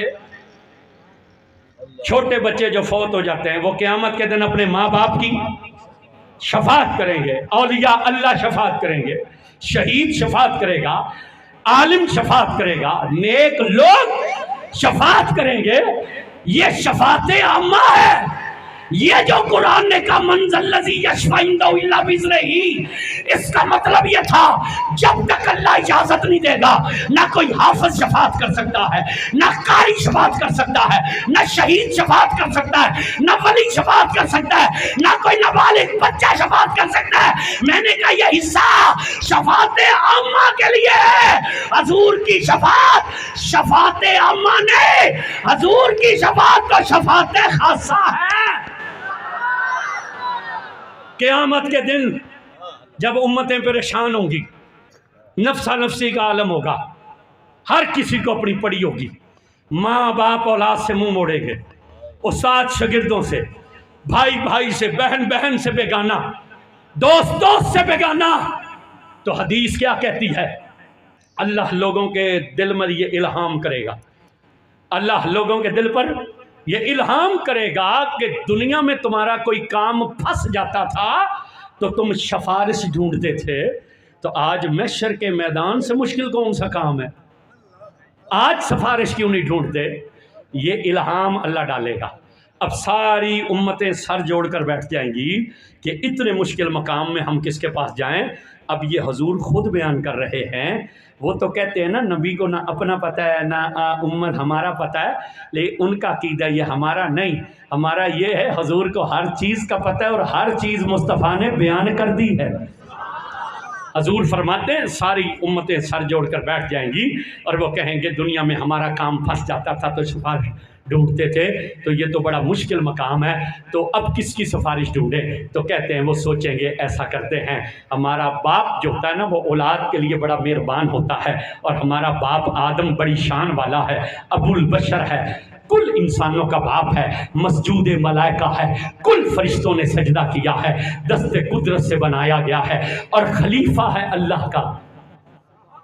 اللہ کا یہ غلام اکبر نام ہے آپ کا جی؟ میں یاد دینی یعنی تو پاک کوئی نہیں۔ اچھا چل، یہ غلام اکبر صاحب ہے نا، یہ حضرت صاحب کے خلیفہ ہیں، حضرت خواجہ نور الدین صاحب۔ میں نیٹ پر جب بھی خواجہ نور الدین صاحب کو دیکھتا ہوں نا مدینے میں، تو میں ان کو ساتھ دیکھتا ہوں، اللہ کی قسم، میں جب بھی دیکھتا ہوں انہیں مکے میں یہ ساتھ ہوتا ہے، میرے دل میں یہ بات آئی کتنی موج لگی ہے اس کی، کتنی موج لگی ہے۔ اگر ان کا خلیفہ ہو کر اتنی موج میں ہے تو جسے رب نے اپنا خلیفہ بنایا ہے، سبحان اللہ، اونچی تو سا نہیں کرنی، پرچہ ہو جانا تھوڑے سے۔ اللہ کا خلیفہ ہے، وہ سوچیں گے رب کا خلیفہ ہے، چلو ان سے بات کر۔ اب حضور فرماتے وہ آئیں گے، آ کر عرض کریں گے آپ بڑی شان والے ہیں اور باپ ہیں، ہم بڑی مشکل میں، مہربانی کیجئے، جائیے اللہ سے عرض کیجئے کہ وہ یہ نہیں کہیں گے ہمیں بخشوا لیجئے، صرف یہ کہیں گے اللہ سے عرض کیجئے وہ حساب شروع کر دے۔ تو آدم علیہ السلام کیا کہیں گے؟ اذهبوا الی غیری، مجھے تو آج اپنی فکر ہے، جاؤ کسی اور کے دروازے پر۔ اب تھوڑی سی توجہ ہونا تو بات سمجھانا چاہتا ہوں، غیر کے دروازے پر جانا حرام ہے تو غیر کے دروازہ دکھانا حرام نہیں؟ غیر کے دروازے پر جانا حرام ہے تو غیر کا دروازہ دکھانا یہ حرام نہیں؟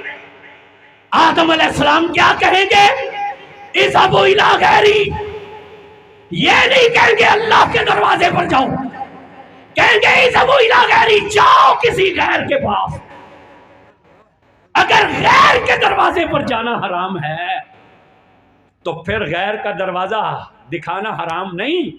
پتہ چلا جو توحید یہ کمپنی بیان کرتی ہے اس توحید کا تو نبیوں کو بھی خبر نہیں ہے، جو توحید انہوں نے بنا رکھی ہے یہ نبیوں کی توحید نہیں ہے۔ یہ تو کہتے ہیں غیر کے دروازے پر جانا حرام ہے، تو آدم علیہ السلام کیا کہیں گے؟ اذهبوا الی غیری، جاؤ کسی غیر کے دروازے پر، تو جانا حرام ہے، غیر کا دروازہ دکھانا حرام نہیں۔ سوچیں گے کیا کریں، تو نوح علیہ السلام کے دروازے پر آئیں گے، آ کر کہیں گے آپ بڑی شان والے ہو، اللہ سے عرض کرو، تو وہ کہیں گے اذهبوا الی غیری، جاؤ کسی اور کے دروازے پر۔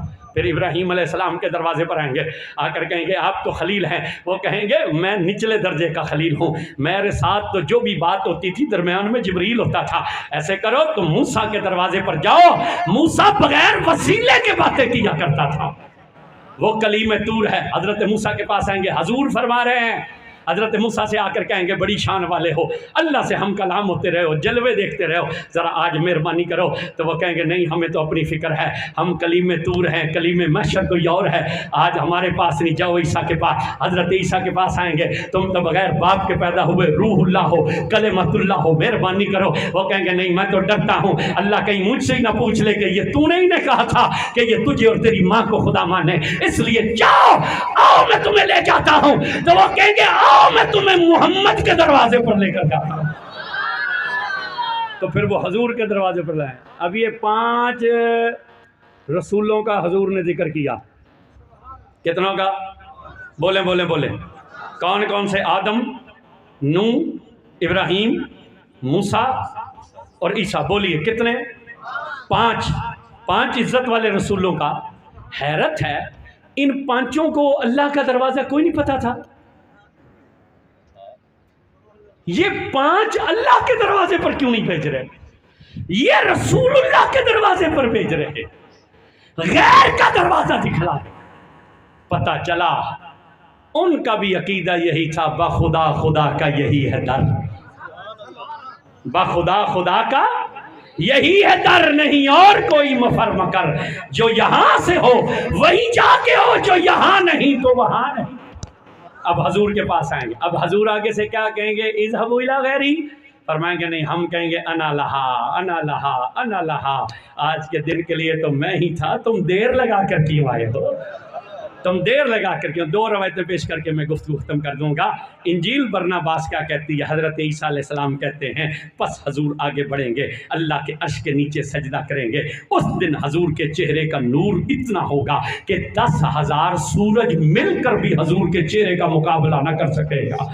حضور سجدہ کریں گے، اللہ اپنے حریم ناز سے یوں باہر آئے گا جیسے کسی کو پتا چلے کہ میرا گوڑا یار میرے دروازے پر ہے، تو جس طرح وہ بےتابی سے باہر آتا ہے، کہتے ہیں یوں اللہ اپنے حریم ناز سے باہر آئے گا، اور جب آ کر دیکھے گا میرا یار سجدے میں پڑا ہے تو کہے گا محبوب سر اٹھا، محبوب سر اٹھائیں گے، فرمائے گا کیسے آئے ہو؟ حضور کہیں گے میں تجھے ایک بات یاد دلانے کے لیے آیا ہوں۔ یہ انجیل کہتی ہے کہ عیسیٰ کہتے ہیں حضور اللہ سے عرض کریں گے میں ایک بات یاد کرانے کے لیے آیا ہوں۔ اللہ فرمائے گا کیا بات یاد کرانے آئے ہو؟ حضور عرض کریں گے تو نے مجھے جب پیدا کیا میرے نور کو تو نے کہا تھا اے محبوب سن، ہم نے جو کچھ بھی پیدا کیا ہے وہ تیری محبت میں پیدا کیا۔ یا اللہ میں آج یہ عرض کرنے آیا ہوں، اگر تو نے ان سب کو میری محبت میں پیدا کیا ہے تو آج ان سب کو میری محبت میں بخش بھی دے، آج ان سب کو میری محبت میں بخش بھی دے۔ تو حضرت عیسیٰ علیہ السلام فرماتے ہیں اللہ حضور سے خوش دلی فرمائے گا جس طرح یار یاروں سے خوش دلی کرتے ہیں۔ اللہ فرمائے گا محبوب یہ تو تم نے دعویٰ کیا ہے، اس دعوے کا کوئی گواہ بھی ہے تمہارے پاس؟ یہ جو تم نے دعویٰ کیا ہے کہ ہم نے آپ سے یہ کہا کہ یہ سب کچھ میں نے تیری محبت میں پیدا کیا ہے، اس کا کوئی گواہ بھی ہے؟ تو حضرت عیسیٰ عرض کریں گے، فرماتے ہیں کہ حضور فرض کریں گے ہاں میرے پاس گواہ ہے۔ اللہ فرمائے گا گواہ لے کر آؤ۔ تو حضرت عیسیٰ کہتے ہیں حضور تشریف لائیں گے، وہ حضرت ابراہیم کو، حضرت موسیٰ کو، حضرت داؤد کو اور مجھ عیسیٰ کو لے کر اللہ کے دربار میں حاضر ہوں گے اور کہیں گے یہ میرے گواہ ہیں۔ تو اللہ ابراہیم سے پوچھے گا کیا گواہی ہے تمہارے پاس؟ تو وہ عرض کریں گے جو صحیفہ تو نے مجھ پر اتارا تھا اس کے اندر یہی لکھا تھا کہ میں نے جو کچھ بھی پیدا کیا ہے وہ محمد کی محبت میں پیدا کیا ہے۔ حضرت عیسیٰ کہتے ہیں پھر موسیٰ آگے بڑھیں گے اور کہیں گے جو تورات تو نے ہم پر نازل کی اس میں تو نے ہمیں یہی بتلایا تھا کہ میں نے سب کچھ اپنے یار کی محبت میں پیدا کیا۔ پھر داؤد آگے بڑھیں گے، وہ کہیں گے جو زبور تو نے مجھ پر نازل کی اس زبور میں یہی کلام تھا کہ میں نے سب کچھ اپنے محبوب کی محبت میں پیدا کیا۔ پھر حضرت عیسیٰ آگے بڑھیں گے، وہ کہیں گے جو انجیل تو نے مجھ پر نازل کی اس انجیل میں یہی کلام تھا کہ میں نے جو کچھ پیدا کیا ہے وہ تیری محبت میں پیدا کیا ہے۔ اب یہ ہے انجیل۔ اب ہماری بخاری اور صحیح ستہ کیا کہتی ہے؟ حضور فرماتے ہیں جب سب آ جائیں گے تو ہم آگے بڑھیں گے، ہم اللہ کے عرش کے نیچے سجدہ کریں۔ اللہ جب اپنے حریم ناز سے باہر آئے گا اور جب وہ دیکھے گا، حضور فرماتے ہیں کہ جب ہم پہنچیں گے نا اللہ کے حریم ناز پر ہم دستک دیں گے تو اللہ دروازہ کھولے گا، جیسے ہی ہماری نظر اپنے رب کے جلووں پر پڑے گی ہم سجدے میں گر جائیں گے۔ جب ہم سجدے میں گر جائیں گے اللہ دیکھے گا سارے نبی کرسیوں پر بیٹھے ہیں، سارے نبی تختوں پر بیٹھے ہیں، میرا یار آج بھی رو رہا ہے۔ اس وقت اللہ بڑی محبت سے فرمائے گا ارفع راسخ یا محمد، اے محمد، اے تعریف کیے گئے جن کی بار بار تعریف کیے گئے، سر انور اٹھا، کل تسمع، محبوب بول، ہم سنیں گے۔ اب یہ نہیں کہ یہ بولنا اور یہ نہ بولنا، یہ نہیں ہوگا، فلاں بولنا فلاں، فرمایا جو بولو گے ہم سنیں گے، سل توتا مانگ ہم تجھے عطا کریں گے۔ یہ نہیں ہوگا فلاں چیز مانگنا فلاں چیز نہ مانگنا، سل جو دل کرتا ہے مانگو ہم دیں گے، اشفت شفا، محبوب بخشوا ہم بخشیں گے، بخشوا ہم، یہ نہیں فلاں کو بخشوانا نہیں، جسے دل چاہے بخشواؤ ہم بخشیں گے۔ حضور فرماتے ہیں یہ کہہ کر اللہ مجھے عرش پر دائیں جانب مقام محمود کی کرسی پر بٹھائے گا، قیامت کا سارا معاملہ میرے ہاتھ میں دے دے گا۔ بس گفتگو کو میں اختتام پر لے آیا ہوں۔ اذان پڑھنے کے بعد، سننے کے بعد ہم دعا ماں کے لیے ہاتھ اٹھاتے ہیں اور کیا کہتے ہیں؟ ربنا وابعث اللہم رب هذه الدعوة التامة والصلاة القائمة محمد الوسیلة والفضیلہ والدرجة الرفیعہ وابعثه مقاما محمودا الذی وعدہ۔ اے اللہ تو ہمارے آقا کو وہ مقام محمود عطا فرما جس کا تو نے ان سے وعدہ کیا ہے۔ توجہ ہے؟ جاگتے پہ ہو ڈھلے کیوں؟ ذرا اونچی بولو نا ذرا، حضور کی شان سن کے کلیجہ ٹھنڈا ہو رہا ہے نا، تو پھر بولے ذرا۔ یہ جو ہم کہتے ہیں ہر نماز کے بعد، اذان کے بعد سن کر کہ مقام محمودہ نلذی وعدہ، ہمارے آقا کو وہ مقام محمود عطا فرما جس کا تو نے ان سے وعدہ کیا، تو اللہ نے وعدہ کیا ہے تو اللہ وعدہ پورا نہیں کرے گا؟ بولے جے ذرا، بولے جے ذرا، بولے جے ذرا۔ بھائی حضرت خواجہ نور الدین صاحب کرن میرے نال وعدہ، تے اے جڑا منڈا ساڑے نال ہے یا یہ غلام اکبر ہے، اسے یاد کرانے کی کوئی حاجت ہے؟ یہ جو یاد کرائیں تو پیر آکھن وعدہ میرا انہاں نال ہے، تو ایویں خام خواہ، وہ وعدہ میں انہاں نال کیتا ہے نا، میں جانا اون جانا۔ وعدہ اللہ نے حضور سے کیا تو اللہ اپنا وعدہ نہیں پورا کرے گا؟ بولو، وہ تو فرماتا ہے ان اللہ لا تخلف المیعاد، بے شک اللہ اپنے وعدے کے خلاف نہیں کرتا، لا تبدیل لکلمات اللہ، اور اللہ کی بات کبھی بدلتی نہیں ہے۔ تو جب اس نے وعدہ کیا تو پھر ہمیں کیوں یہ کہا کہ تم اذان سن کر ہاتھ اٹھانا؟ بات یہ تھی کہ اس نے یار سے وعدہ کیا ہے، اس نے تو وعدہ پورا کرنا ہی کرنا ہے، اور تم میرے نبی سے اپنی محبت کا اظہار کرتے ہوئے جب ہاتھ اٹھا کر یہ کہو گے نا کہ تو نے مقام محمود عطا فرما، تو انہیں تو مقام محمود ملے گا ہی ملے گا، بدلے میں تمہیں بھی اپنے یار کی شفاعت سے بخشتا چلا جاؤں گا۔ میرے دوستوں اور میرے بھائیوں، آخری بات بس سن لیجئے، اللہ نے حضور سے یہ وعدہ کیا ہم آپ کو اتنا دیں گے کہ آپ کو راضی کر دیں گے۔ اب اللہ کتنا دے گا اور حضور کتنا لیں گے؟ اللہ بولیے بولیے، بولے نہیں آپ حضرات، اللہ کتنا دے گا اور حضور بولنا پڑے گا آپ کو کتنا لیں گے؟ یہ رب کو پتہ ہے، یا دینے والے کو پتہ ہے، یا پھر لینے والے کو پتہ ہے، لیکن وہ جو باتیں ہم تک پہنچی وہ یہی تھی۔ فرمایا سن، سب سے پہلے جنت میں آپ جائیں گے، آپ کے علاوہ کوئی نبی بھی نہیں جائے گا۔ تو مصطفیٰ نے مسکرا کے کہا میں اس وقت تک جنت میں نہیں جاؤں گا جب تک میرا آخری امتی بھی جہنم سے نکل کر جنت میں نہ چلا۔